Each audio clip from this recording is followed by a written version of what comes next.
Head bobbing just above the surface, she's trying to hold on to all the wonderful things she has seen and experienced. She will forget them soon enough, she knows. So one last time, here we go.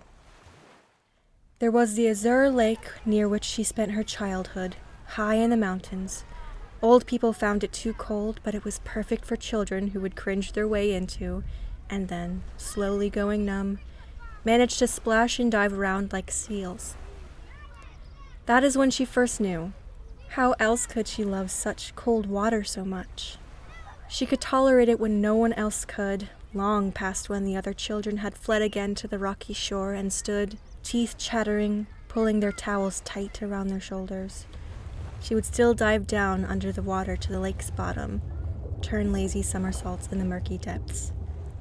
"You are like a seal," her mother said, and she knew. There was the warm sparks of so many bonfires, the first time she sang blowing in the wind, around a bonfire outside a camp on the shores of another lake. It was in a songbook. 7 years old enough to know the song was perfect. When she got a little older and found out it was written by someone still alive, it wasn't a folk song from years ago, not a song by Anonymous like so many of the other campfire songs she knew. She wasn't sure what to make of it. He must be wonderful, this Dylan, to be in a book. When, years later, he came in concert near enough she drove 8 hours to see him. He was drunk and she couldn't understand a word. But the bonfires remained lovely.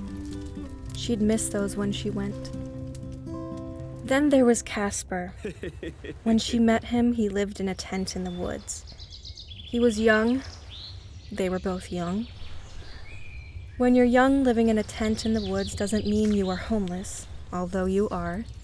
It means you are adventurous. They each understood this. Casper smoked cigarettes and talked with his hands. Together they adventured all over. They went to Europe.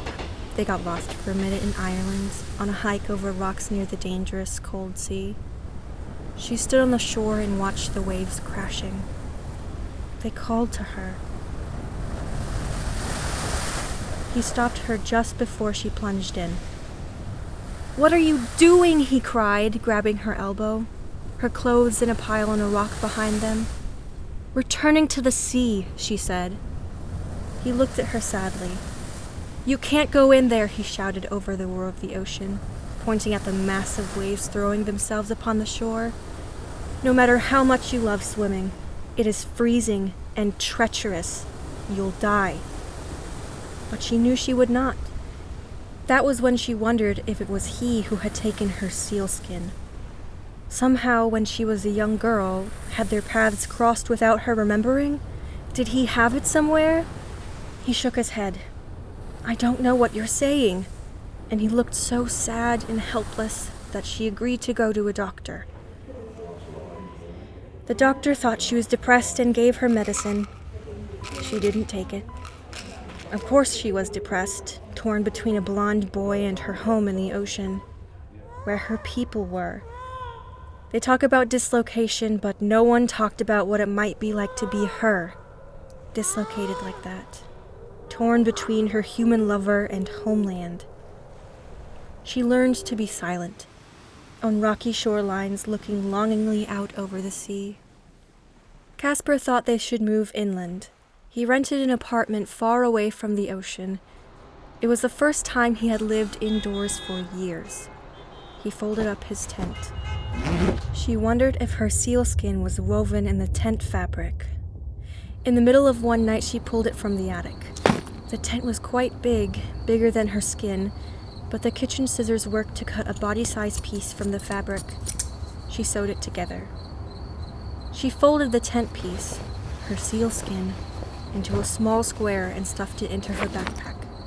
Then she snuck out of the house. Imagine that, Casper. Imagine me sneaking out of my own house. You lived in a tent. How have you become such a thing? And she went out into the dark morning and caught the first bus to the seaside. She slipped inside the cylinder of fabric, arms pinned to her sides. When she got into the water, the skin would fit her perfectly again. Then she walked towards water's edge. I hope I remember all of this, she thought, turning one time to look up at the pale blue sky, the color of Casper's bright, beautiful eyes, the high juts of the seashore, the dark gray boulders cast upon land by the mighty sea, its anger and despair, searching for its missing one. I am here now, she said, and walked back home.